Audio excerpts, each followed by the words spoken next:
Bienvenue au Talir Capuchin Online Team. En ce deuxième dimanche de Carême, 13 mars 2022, nous sommes heureux de diffuser l'homélie des Capucins en ligne, Inde. Chers frères et sœurs, la semaine dernière, nous avons réfléchi aux défis que Jésus a rencontrés avec les tentations du désir et de la puissance du monde et à la façon avec laquelle il a surmonté ces défis par la force de la parole de Dieu. Cette semaine, la réflexion sur les passages bibliques montre comment, en étant fidèle à Dieu et à sainte volonté, Jésus est glorifié et révélé comme Fils de Dieu à travers l'expérience de la transfiguration. Dans le passage précédent, l'événement de la transfiguration, intervient la proclamation de Saint Pierre, reconnaissant Jésus comme le Messie. Par cette affirmation, il attendait en Jésus le Messie qui établirait le royaume juif sur terre en renversant le royaume romain. Or, Jésus parlait au contraire à ses disciples de sa passion et de sa mort imminente qu'ils devaient subir selon le plan de Dieu pour le salut de l'humanité. Ce fut un grand choc pour ses disciples. Pierre veut empêcher que cela n'arrive et se fait réprimander par Jésus. « Passe derrière moi, Satan. Tes pensées ne sont pas celles de Dieu, mais celles des hommes. » Marc 8, 33. Dans cette confusion totale a lieu la transfiguration. Jésus emmène avec lui Pierre, Jacques et Jean prier au sommet de la montagne. Pendant que Jésus priait, les disciples s'étaient endormis. Ils dormiront à nouveau à Gethsémani avant la passion et la mort de Jésus. Il est étrange que les disciples soient accablés de sommeil dans de grandes occasions comme celle-ci. Au contraire, Jésus prie avec ferveur en toutes ces occasions. Luc raconte que la transfiguration a lieu pendant que Jésus priait. Si l'un d'entre nous veut n'importe quel type de transformation dans la vie, Jésus nous en montre le chemin. Prier le Père est le seul moyen, bien que nous ne soyons pas toujours capables de surmonter la lassitude du monde. Malgré la lourdeur du sommeil, restant éveillés, les disciples ont vu Jésus-Christ dans toute sa gloire en train de parler avec Moïse et Élie. Pierre, voyant le glorieux Jésus sur la montagne, revient sur sa proclamation messianique et l'appelle maintenant Maître. Cela indique clairement que Pierre ne veut pas d'un Messie souffrant, mais d'un glorieux Maître transfiguré. La plupart d'entre nous, comme Saint Pierre, voulons accueillir Jésus comme le Maître et non le Messie.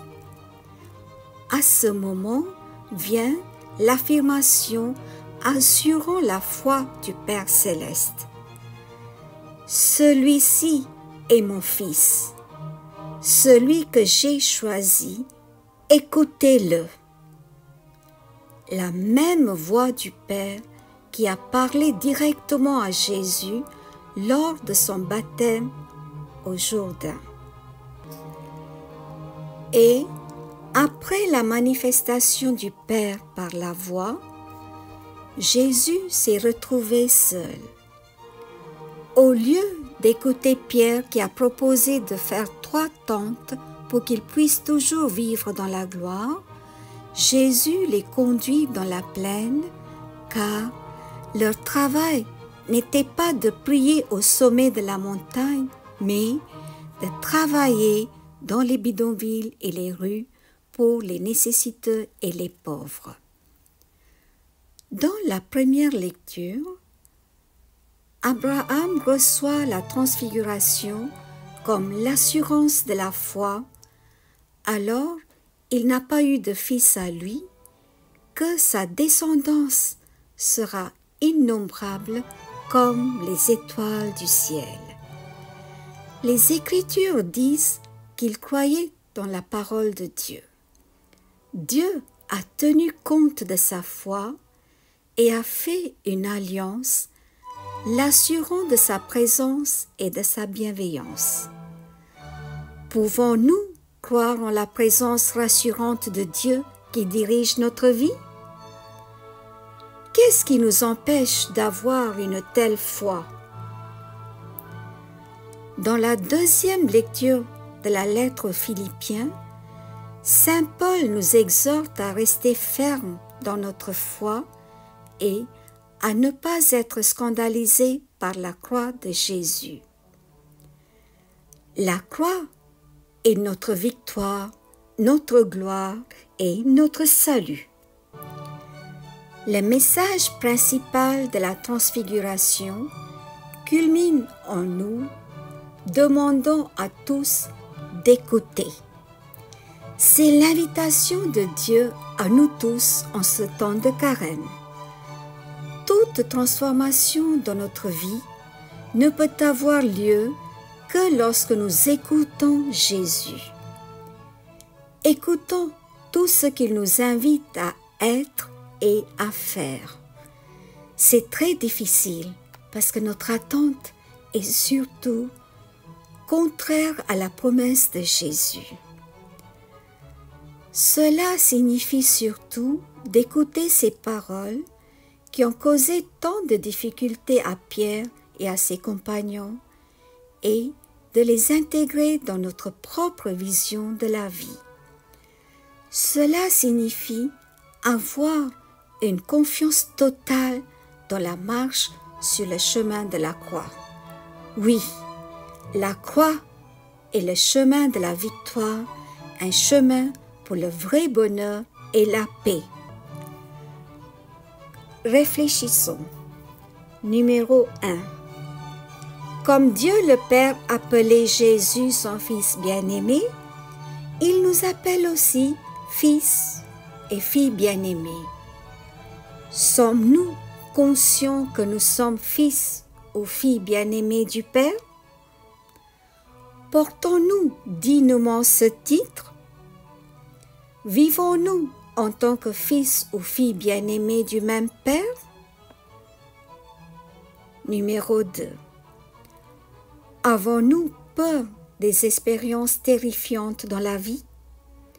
Quand Dieu nous demande, comme Abraham, sommes-nous prêts à écouter l'invitation et à agir?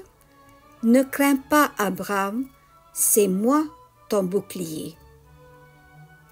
Numéro 3.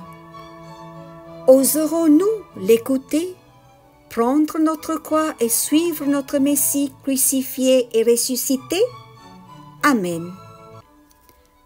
Bien chers sœurs et frères en Christ, pendant le temps de carême, consacrons la prière de 5 minutes tous les vendredis pendant 5 minutes de 20h à 20h05, quel que soit le pays. Pendant ce temps, priez avec vos propres mots du fond du cœur pour l'Ukraine et pour la paix entre l'Ukraine et la Russie. Merci. Prions pour les intentions suivantes.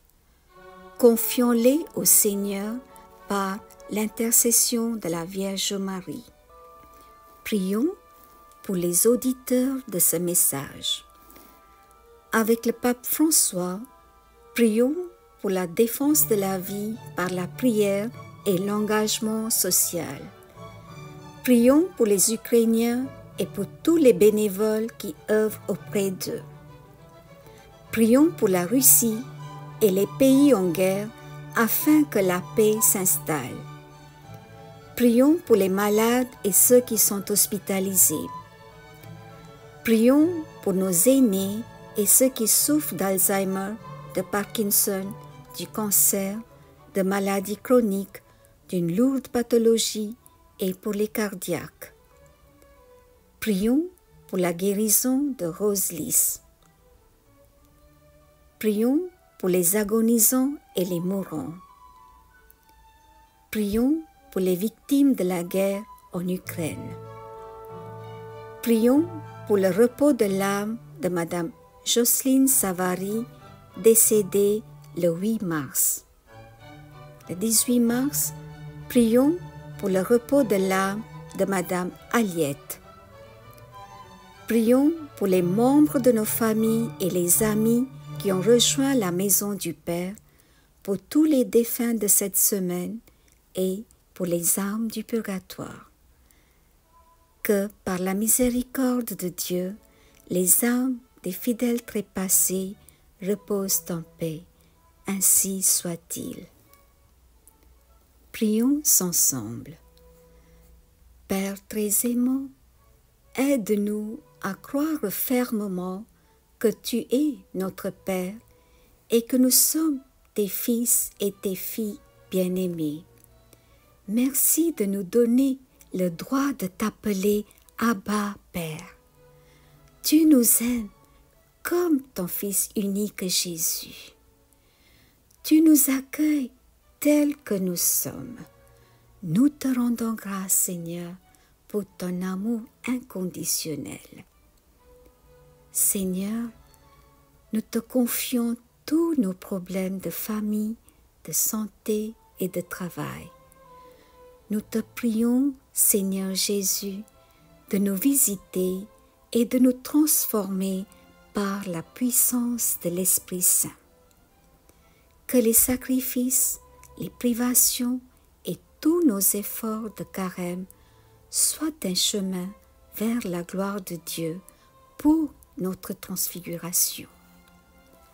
Aide-nous, Seigneur, à faire face à tous nos défis avec foi et espérance et à porter notre croix selon la volonté de Dieu, comme toi, Jésus, notre frère, qui vit et règne pour les siècles des siècles.